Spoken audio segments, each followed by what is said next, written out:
avec le ministre, mais à apprendre aux Rwandais le débat politique, la participation politique, et le faire dans le sens d'avoir une liberté sur place, et laquelle liberté va les conduire à un choix des leaders.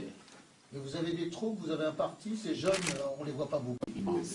Donc, ils savent précisément que nous partons. Il y a ceux qui nous critiquent et qui disent que ce que vous allez faire, nous leur disons que l'espace politique que nous réclamons ne va pas nous trouver dans nos appartements ou alors dans les maisons que nous avons achetées à l'étranger.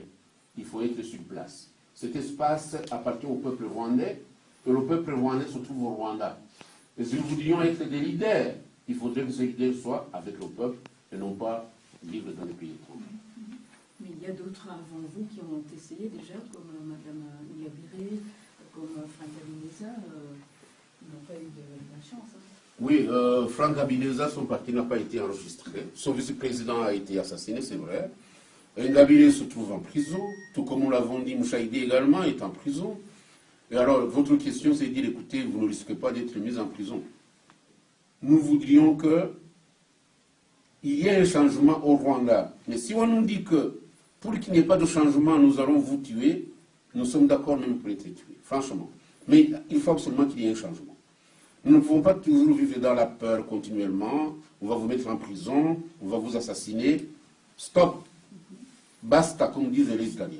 Il faut absolument que ça finisse et nous sommes déterminés. La détermination, c'est notre engagement. Vous parlez de monarchie, de dictature, mais beaucoup de pays, dont les États-Unis, admirent la stabilité du Rwanda et le développement de ce pays. Alors, est-ce que vous pourrez faire mieux? Écoutez, nous pouvons faire mieux parce que ce que les Américains acceptent, et même les Britanniques, c'est que ça se fait au détriment du peuple rwandais. Nous n'avons pas consenti des sacrifices.